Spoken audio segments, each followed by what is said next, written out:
When parents deeply know the intricacies of their children, they can better cater to their needs. And that also should be the goal of believers. If we can get to know others, we can learn how to provoke them unto love and to good works.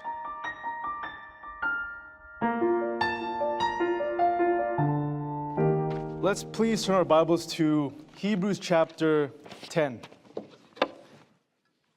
Hebrews chapter 10.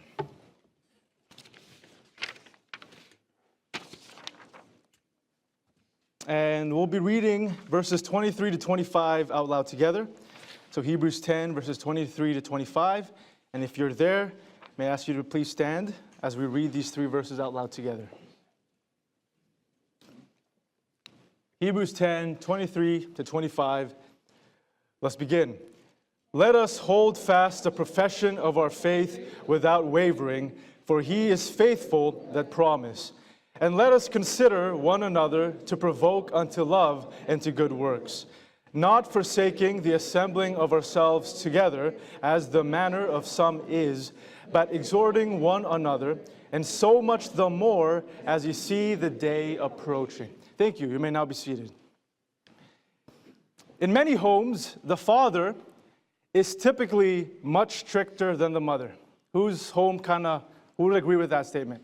In many homes, the father is typically stricter than the mother. Obviously, there are exceptions. As a child, we learn to respect and fear our father because he's the head of the home. And he's often the one to address the children when they act out. Fathers oftentimes have to be the bad guys to the children. They're the ones that disciplines the children when they mess up. They are the ones who enforce the house rules and they say no to the children. They maintain order in the house by making sure everybody in the family is doing their part. And at times, this makes them appear as the bad cop, you could say. But this is the role that God gave them. And oftentimes, it's the mothers who console and comfort their children after they were just scolded by their fathers.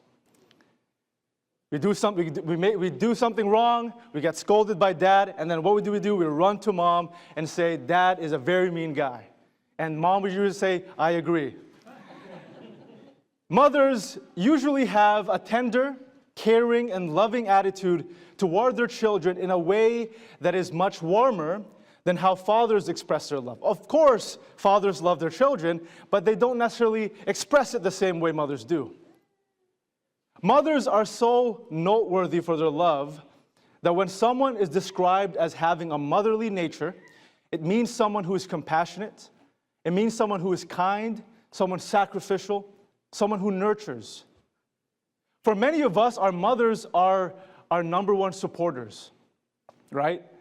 They are the ones that call us handsome and beautiful, even when nobody else agrees. You know, that's where we get the phrase, the face only a mother could love. They will call you handsome no matter what you look like. So don't get, your pride lifted up too high. In our childhood years, mothers were the ones to make sure we were ready for school and that we had everything put into our little backpack. They made sure we had lunch. They made sure we had our school supplies. At the beginning of the school year, they would take us school supply shopping. They made sure that we had everything that we needed for school. Without them, we would be lost. Mothers tirelessly cook meals for the entire family. And at times, they even sacrifice their own portion of food so that their children can eat more. A lot of times, mothers don't necessarily eat little because they don't have appetite, but they want their children to eat more than them. Mothers, they clean and tidy up messes that were not caused by them, and they often do so without complaint. Mothers listen to our stories with full attention, whether they be a boring story or whether they be an exciting story. It doesn't matter. Because mothers will sit there listening to everything that you have to say, making sure that you are heard. They nurse us back to health when we get sick or injured.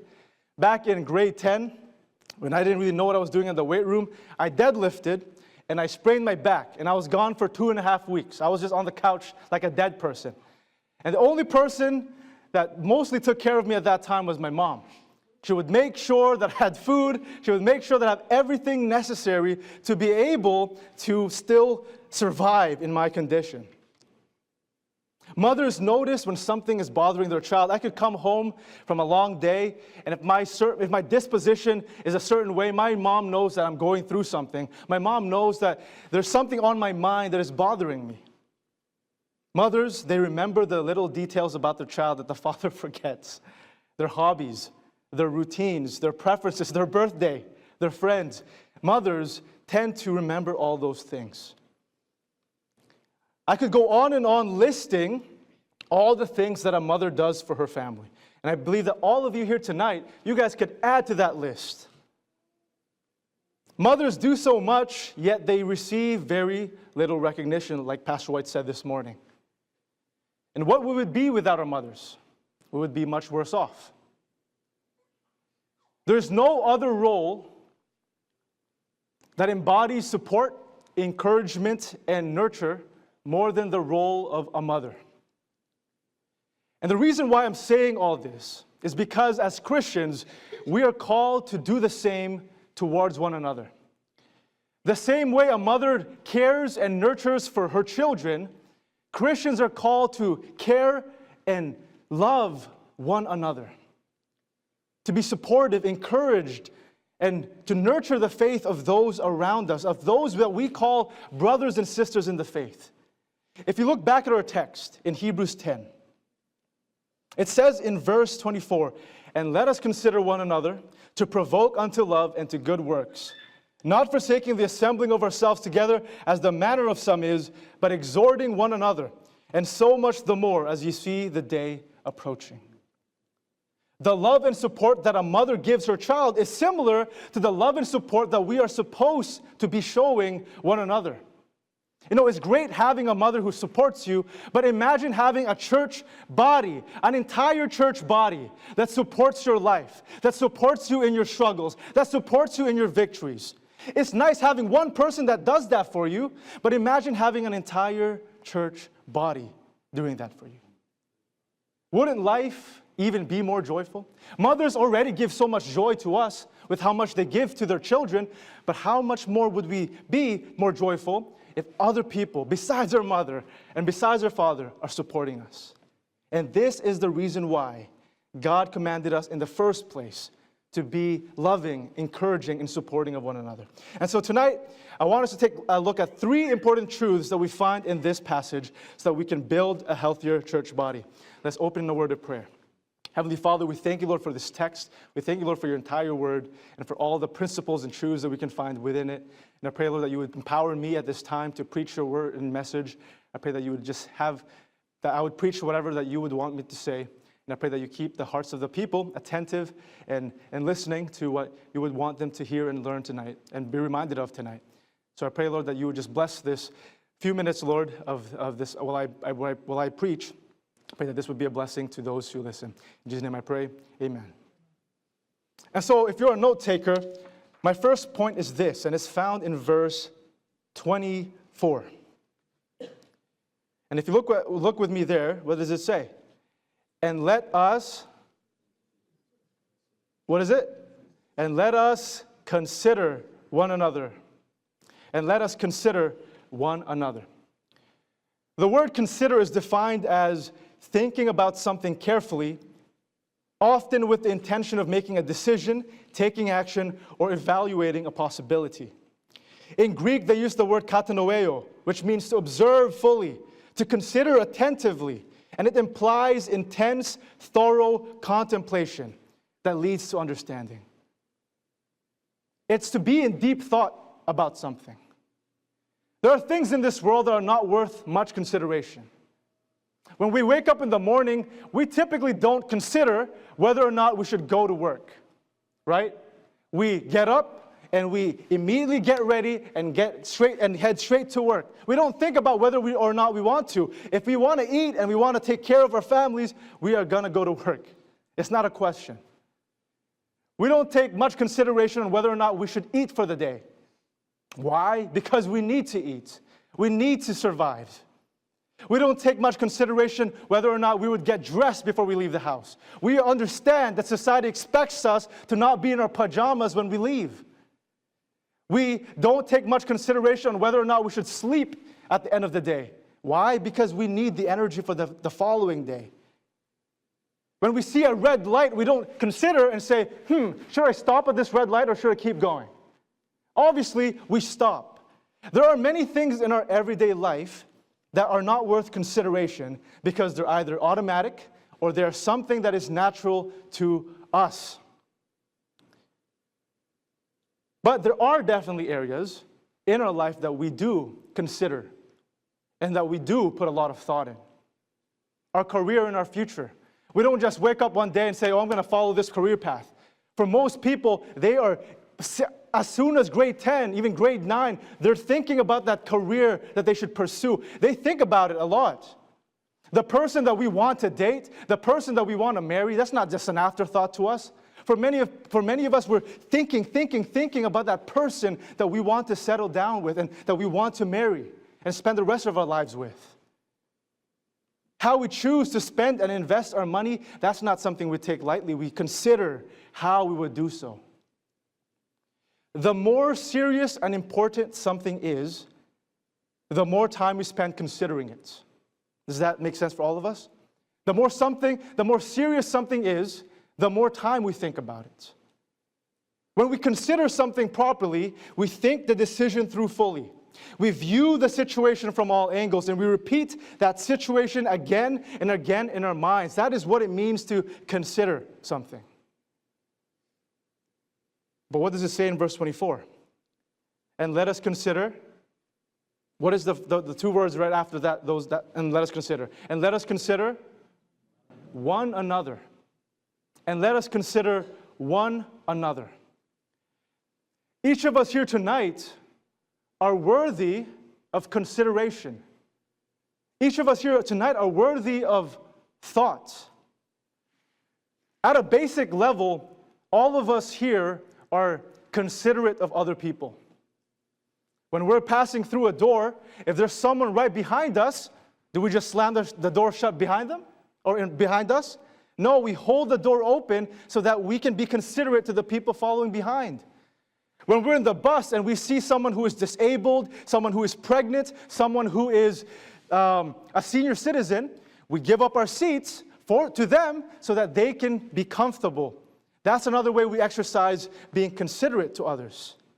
We say please and we say thank you in conversation. We let people go in front of us in the supermarket when they're only purchasing one item. And so at a basic level, all of us are considerate of others.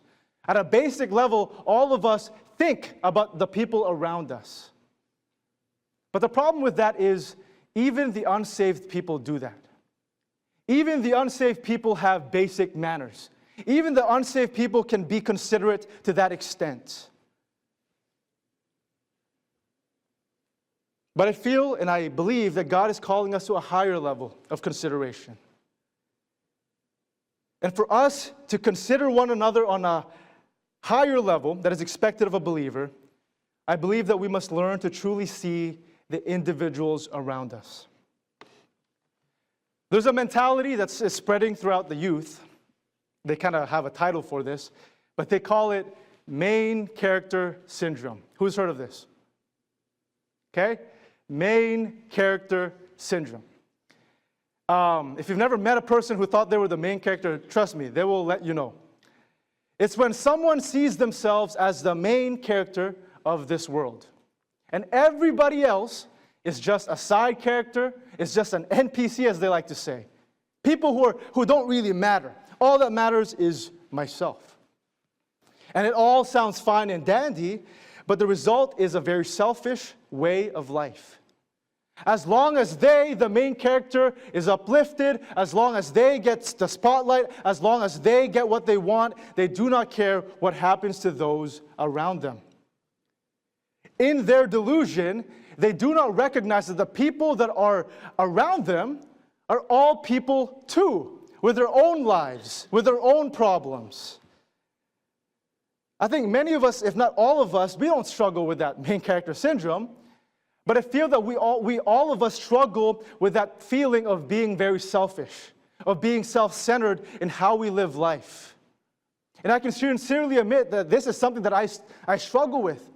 That sometimes I need to get rid of this idea that others matter more than I do. And I need to treat others better. A long time ago, I saw a picture on social media, and it's very similar to the one I'm about to show you, and it really opened my eyes. Because me personally, I struggle with controlling my temper when I'm driving. And can you show that picture? And we've seen a form of this photo in one point or another, but it represents all of the people around us that to our minds, we think that they're just nobodies, that they have no names, that we can just treat them however we want to treat them because we'll never see them again. But in that van is a person running on 2 hours of sleep. On that other car, there's a person that is holding on to hope and he's having the worst day of his life. On the car in front of him, there's a man who is quietly struggling with anxiety. Over there is a man who is caring for his aging parent. Above is somebody who is trying their best, but they're exhausted by life. Above him, there's a person who lost a family member last week, and every single car that is in that highway has a personal life, has an individual soul that matters to God. And if it matters to God, who should it matter to as well? It matters to us. It should matter to us. These are not nobodies, these are not no names, but these are eternal souls that Christ died for. People are not meant to be ignored. The strangers that we come across on the road, you can put the picture away now. The strangers that we come across in the supermarket, at school, in the park, here at church, these are all individuals. When we see them as nobodies, we're going to be quick to treat them a certain way, maybe to be rude, to be dismissive, to ignore. But the moment we start seeing them for being individual people, I think we would be more inclined to get to know them. People have individual stories, individual personalities, individual interests and preferences, struggles and burdens, battles that they're facing alone, dreams and ambitions. Everyone here tonight and everyone that comes on a Sunday morning have individual characters and souls. And to be a Christian who considers others, like it says in verse 24, we need to learn to start getting to know others on a personal level. Mothers, they know all their children well. They know what foods they like. They know what foods they don't like. They know what clothing brands they like and what clothing brands they think are ugly. They know everything about their children, or a lot of things about their children. And because of their knowledge of their own sons and daughters, mothers can be very considerate. The moment I say that I like a specific brand of food or I like the specific chip flavor, my mom is going to make sure to buy 10 of those the next time. And that's the reason why I have a hard time dieting. It's because my mom is supplying my desires. But mothers are considerate like that. They make sure that you get what you want and what you need even before you ask. Why? Because they know the children. And just like mothers with their children, we need to get into the habit of getting to know others and also getting in the habit of learning to think about them more often. And because if you think about them more, your affection and love for them will also grow in turn.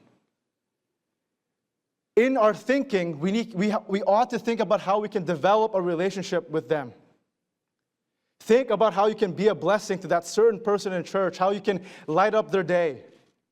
Think about how you can pray for them. Maybe when you're in conversation with a certain individual and they say, oh, I'm really struggling in my family. I'm really struggling with finances. I'm really struggling with this. That information and knowledge will help you pray for them better. Think about what type of encouragement they might need. Think about what style of communication would work best with them. The better we know people around us, the more impact we will have on their lives. And this level of consideration for others is not a result of just casually saying hi and bye to other people at church. When all we do at church is we say hi and bye to people, we will truly never get to know anybody. This will only come as a result of being sincerely interested in those around us. So please make it a goal to learn about the lives of the people around you. They're not just nobodies. They're not just afterthoughts. They are people, and they are meant to be learned. People are not meant to be passed by. They're meant to be thought about and learned. And consideration only begins when others stop being an afterthought. And it leads us to our next point. Let's go back to verse 24. Our first point is to consider one another. But our second point is this. In verse 24 it says, and let us consider one another to, what was the word? To provoke unto love and to good works. Our second point tonight is to provoke one another. Now, oftentimes the word provoke is not used positively, right? It comes from the Latin word provocare, and it means to call forth, to challenge, and to stir up. But a lot of times when we think of the word provoke, we think of somebody that provokes others to getting angry, right? That's what we think of the word provoke, is someone who provokes others to anger.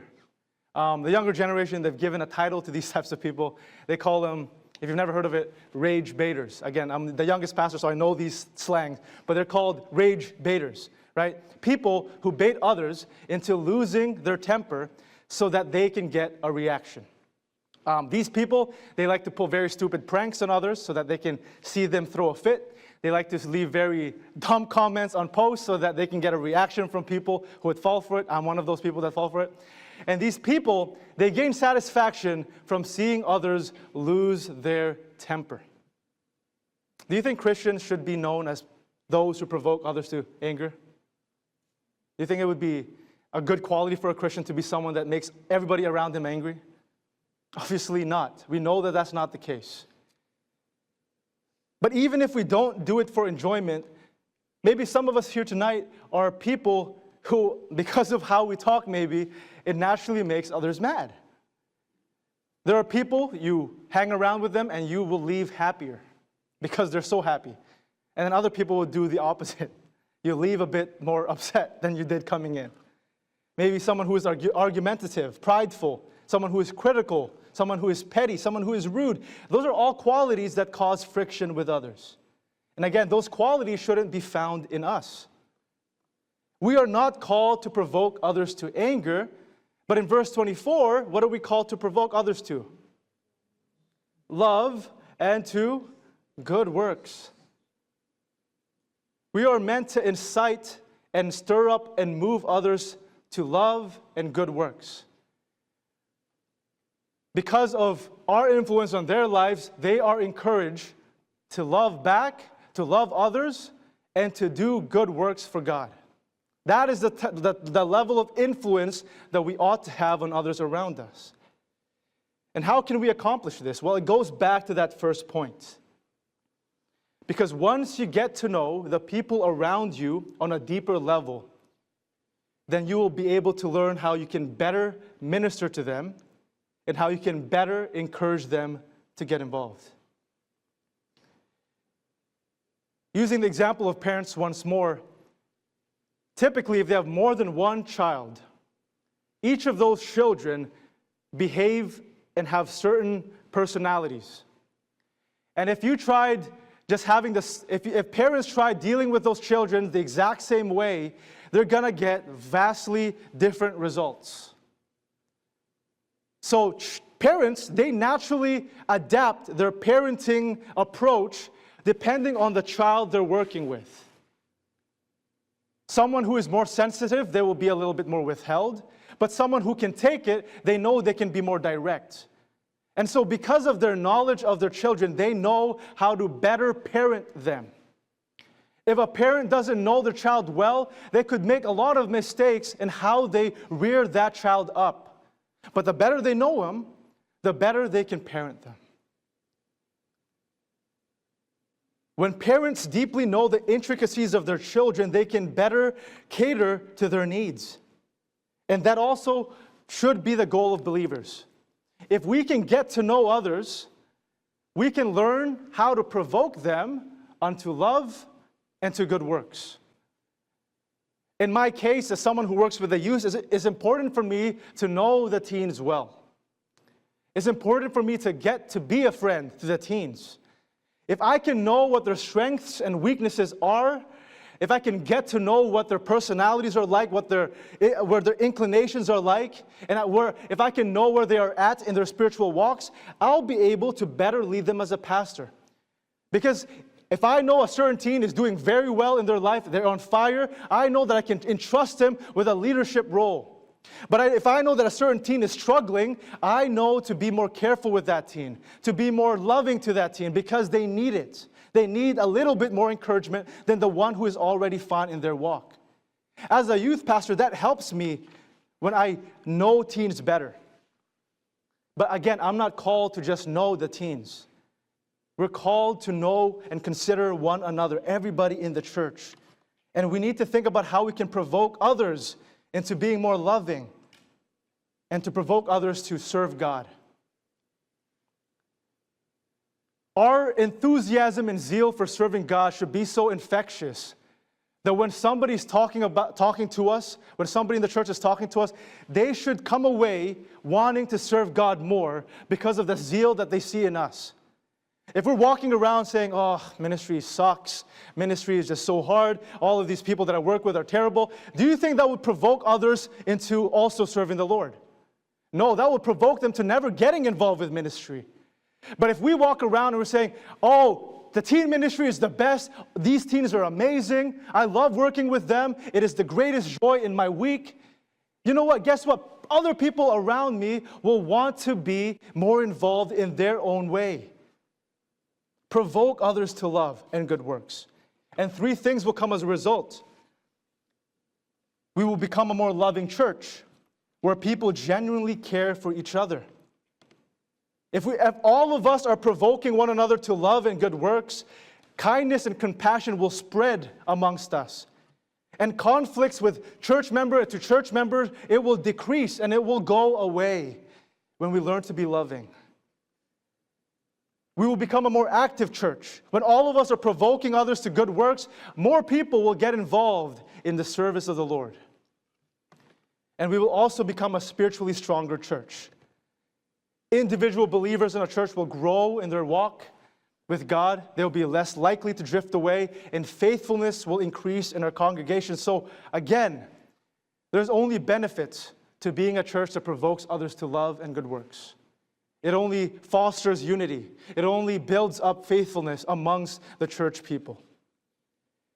And when we provoke one another the right way, not to anger, but unto love and good works, we become all of these things. And we'll start building each other up. But we find ourselves in the 3rd point. Our first point was to consider one another. Our second point was to provoke one another. In verse 25, our last point. Let's read this verse out loud together. Not forsaking the assembling of ourselves together, as the manner of some is, but exhorting one another, and so much the more as you see the day approaching. What does it mean to exhort? Again, it comes from the Latin word exhortai, which means to thoroughly urge or encourage someone greatly. Exhort carries the meaning of walking alongside someone for the purpose of strengthening their faith and providing comfort, correction, and encouragement. Someone once put it this way: exhortation will sometimes lift you up, sometimes it will straighten you out, but in any case, exhortation will always help you grow. Like I said in the beginning, there is no other role that embodies exhortation more than mothers do. Mothers lift us up when we're discouraged and sad. Mothers lovingly correct the small things we do so that we can be better people each day. And mothers support us in the path that we have chosen to walk, whatever that may be. And they come alongside us for most of our lives with the goal of assisting us with whatever we may need at any point in life. And that level of support that mothers show their children is the same level of support that God's children should show for one another. Encouraging each other, especially when you know someone is going through a particularly difficult trial or loss. If you hear someone lost maybe their family member, If you hear that someone is going through a very scary health trial, if someone is going through maybe they have a bad spell, their mental health isn't doing so well, those people could use some encouragement. We ought to be supporting each other as we navigate through life, asking each other's questions, getting to know each other. We ought to be involved in lovingly correcting others so that they don't fall away from the faith or that they don't fall into sin. These are all responsibilities that we as church members have for one another. But the important point I want to make with this third point is this. We cannot exhort one another if we forsake the assembling of ourselves. Look with me in verse 25 again. Not forsaking the assembling of ourselves together, as the manner of some is, but exhorting one another. In other words, if we make it a habit to skip church services, if we make it a habit to skip church events, we are limiting the opportunity that we have to be a blessing to other believers. Church is not just so that we can hear from God. Church is not just so we can honor and glorify God's name through song and through other means. But church is also for fellowship. And we can't obey the command of exhorting one another if we have this tendency to skip services. Maybe some of us, we don't skip services, but we attend services, but the moment the service ends, we are out of here. We are straight to the road. We are out in the parking lot within 2 minutes after the prayer has finished. And those are also in that same boat of people who don't even attend. When we don't give any time for fellowship, we are disregarding God's command to exhort one another. Instead, we ought to choose to stay for a while so that we can have that opportunity to encourage someone who may need it, to take that opportunity to support someone who's going through a hard time, to take that opportunity to correct someone who is making some big mistakes in their life. We can take that opportunity that we have in fellowship to be an influence, to be a great influence in somebody else's life. It's hard to encourage people that you never see. It's hard to strengthen people that you never spend time with. And it's hard to make a difference in anybody's life if you're disconnected from everybody else. Well, that is why God said, you can't exhort others if you forsake the assembling of yourselves, forsaking church. And one more thing to add to that, look with me at the end of verse 25. Not forsaking the assembling of ourselves together as the manner of some is, but exhorting one another, and so much the more as ye see the day approaching. As Christ returns soon, and the world events continue to grow out of control, we need to learn to attend church more rather than less. Our gut instinct is when things are going wrong in life, in the entire world, and it seems that there's something bad in the news every single day, our tendency is to shelter ourselves in our home more, to skip church more. But in verse 25 it says, and so much the more as you see the day approaching.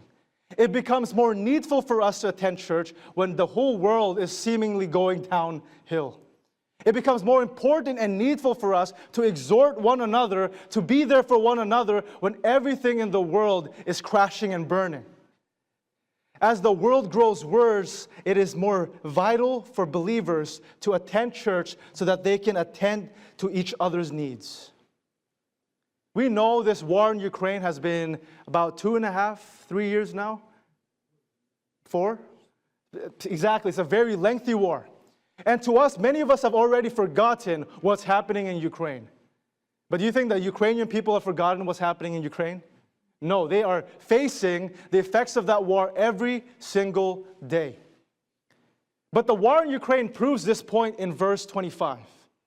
Brother Thomas, who is our missionary to Ukraine, ever since the war started, they've only held more church services. You might be thinking, If there's more wars, shouldn't they just stay home? Shouldn't they just avoid the firefights? Shouldn't they just stay in their homes so they can be safer? No. The Ukrainian people, they decide to meet up more often. They have more church services often. Why? Because they understand the importance of verse 25. Everything around them is crumbling, but they know as believers they have each other. The only way they can get through and endure this harsh war that their country is facing is by getting each other and having each other's backs.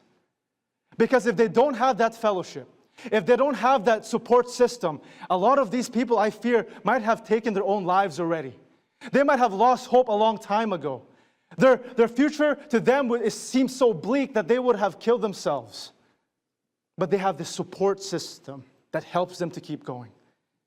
We don't have a war in Ukraine. But nevertheless, we go through hard things in life here as well in Surrey. And if we are forsaking the assembling of ourselves and we are not doing our duty of exhorting one another, we can find ourselves being destroyed and taken out by our burdens, like Pastor White said this morning. There are people in this room who need encouragement. I can tell you for a fact that there are many people here today that there's something weighing heavily on their hearts, and they need encouragement. There are people here today that they need strength to keep going. They need to hear kind words. They need to hear a kind word to them so that they have reason to keep going and enduring.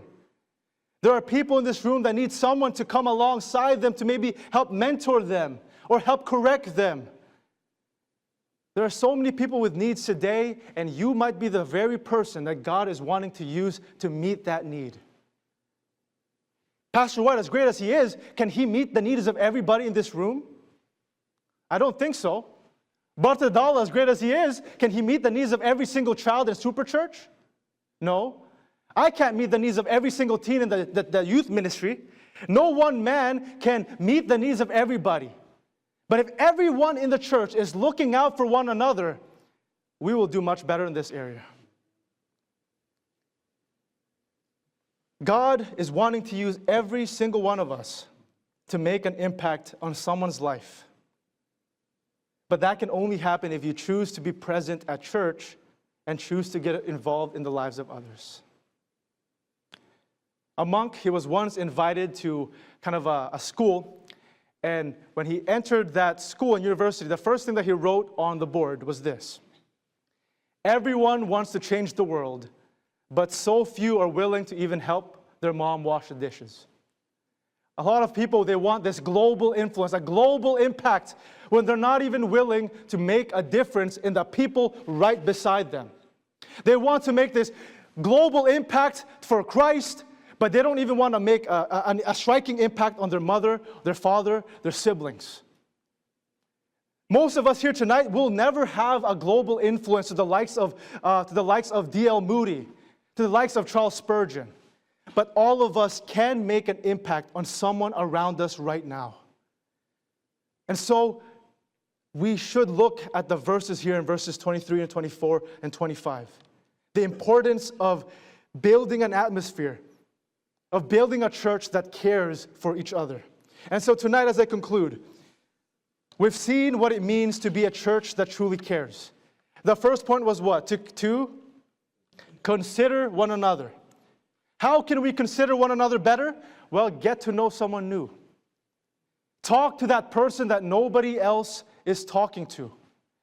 Develop your relationship with those that you already talk to.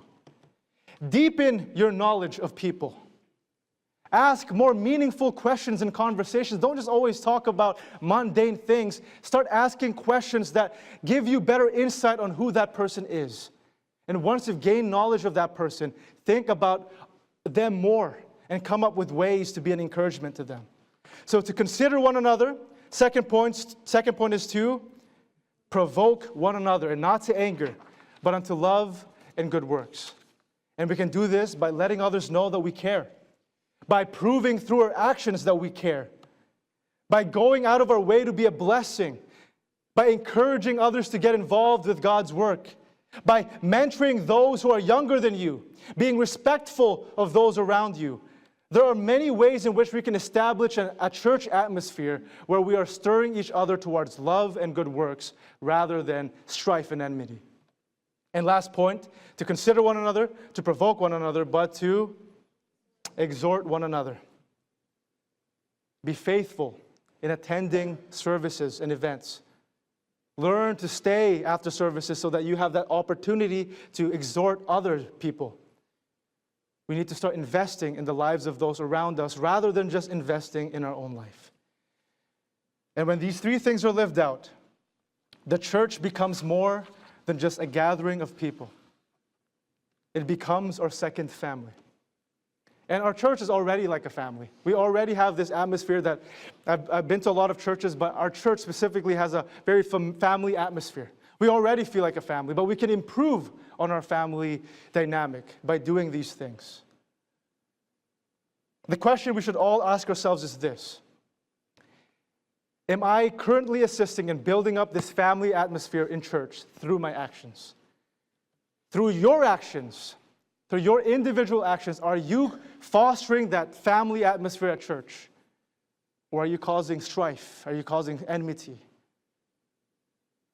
Because if each of us chooses to be more intentional in our relationships by noticing others, encouraging others, and investing in others, then we will become the kind of church that God intended us to be.